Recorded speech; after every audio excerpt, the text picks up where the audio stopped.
ওরা সব জামাতের লোক চাইছিল ওরা পাগল রেখে দেয় মাজারটা ভাঙা ওরা মসজিদ বানাবে। এটা সূক্ষ্ম বিচার যদি না করতে পারেন তাহলে প্রধানমন্ত্রীও দেশ ছেড়ে ভাগতে হবে। বিদ্যান্ত কইরা ওরা মাজার লুট করতে চাইছিল, ওরা মাজারের টাকা পয়সা যার দান বাক্স আছে তারা সব কিছু নিয়ে যাইতে চাইছিল। ওরা সব জামাতের লোক, এরপরে আবার সরকারি লোক আছে না, এনার সব বেসরকারি সব জড়িত আছে না, মাজারের কমিটি যারা আছে ওরাও জড়িত। এনা চাইছিল ওরা পাগল রেখে দেয় মাজারটা ভাঙা ওরা মসজিদ বানাবে, কিন্তু এটা পাগলটা হতে দিবে না, কোনো জায়গায় হবে না। রূপায়ণ lake castle, welcome to the land of piece.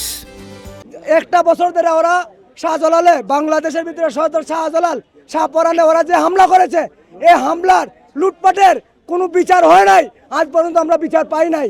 কিন্তু এটা সূক্ষ্ম বিচার যদি না করতে পারেন তাহলে প্রধানমন্ত্রীও দেশ ছেড়ে ভাগতে হবে। কেন উনি সরকার হওয়ার আগে সিলেট থেকে আসছেন, কিন্তু উনি কোনো প্রতিবেদন দেন নাই। কেন দেন নাই? উনি খালি মাজারে ভালোবাসে কিন্তু পাগল রে ভালোবাসেন নাই। উনি পাগল রে ভালোবাসে নাই, উনি ভালোবাসে কাকে? যারা বড় বড় হোটেলে গিয়া কাম করে আইতেছে, যারা দালালি করতেছে, ওরা সবচেয়ে বড় পিছুটি দিয়ে পাইতেছে এই দেশের ভিতরে, এছাড়া কোনো কথা নাই। আর পাগল ফকির মস্তান যারা আছে তাদেরকে ওরা দেখতে পারে না। ওরা তো বলে কি তোমার নমাজ বিরোধী, আমরা নমাজ বিরোধী নয়, আমরা সচেতনভাবে চলতে চাই। আমরা পাগল, আমরা কর্ম করে চলি, আমরা কারোর কাছে ভিক্ষার টাকা নিয়ে, আমাদের টাকা দিয়ে তোমরা বাঁচতেছো, আমাদের দানের টাকা দিয়ে তোমরা বাঁচতেছো, তাহলে আবার তোমরা পাগল ফকির কেন পিটাইবা? এটা কোন সংবিধানে দিছে? এটা কোন সংবিধানে লেখা আছে? সেই সংবিধান আমরা দেখাইতে হবে। আর না হইলে যতজন আসিল সবের ফাঁসি চাই, সবের ফাঁসি হবে, কোনো মাজার কোনো মঞ্জিলে কোনো আক্রমণ যেন না হয়, এটাই প্রধানমন্ত্রীর কাছে আবেদন।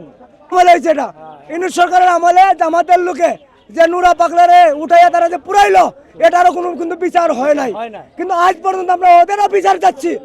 ওদের যদি বিচারের কাঠগড় না হয় তাহলে আমরা পরশুদিন গণভবন করব। আমরা দরকার লাগে হেঁটে আমরা চলে যাব তোমার সংসদে গিয়ে হামলা দিব। আমরা পাগলের হামলা কখনো কেউ সামলাতে পারে নাই। পাগলে হামলা করলে একদম পুরো অল পৃথিবী লড়বে, প্রধানমন্ত্রী বাগচারা সেও ভাগে যাবে। কিন্তু আমরা সব ঐক্যজোট হয়ে থাকতে হবে। আশা খান জাকেরান যারা বক্তব্য আছেন তারাও ঐক্যবদ্ধ হয়ে একসাথে চলবেন। পাগলের খাতায় নাম দিয়েছেন, পাগল হয়ে থাকবেন। কেউ খারাপ নয়, সব ভালো।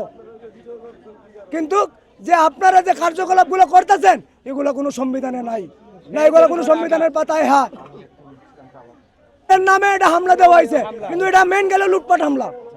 এটা কোনো মাদানের নাই, এটা লুটপাট, এটা লুটপাটের জন্য।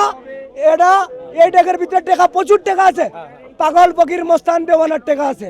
এই টাকা তারা লুট করার জন্য পারছে না, আঙ্গুল মানে তারা না পাইরা লাস্টি বাড়িয়ে গেছে গা। তারা ওরা বলে গেছে যে আরো দিন আসবো আমরা মাজার ভাঙবো। এটা আমরা বলে দিতে চাই যে আপনারা কোনো সময় আর মাজারের উপরে কোনো হামলা করবেন তাহলে আপনাদের অস্তিত্ব রবে না, দুনিয়া থেকে অস্তিত্ব উঠে যাবে, কোনো খানদান রবে না, খানদান নিয়ে খানদান হয়ে যাবে। কিন্তু এগুলো করবেন না।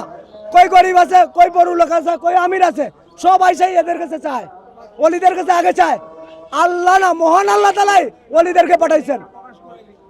ওয়াজ করুনি কে ছিলেন? কোনো মৌলানা করছে? ওয়াজ করুনির খাতিরে পৃথিবী টিকে আছে। যে তোর পর্যন্ত ওয়াজ করুনি না থাকবে দুনিয়া ধ্বংস হয়ে যাবে।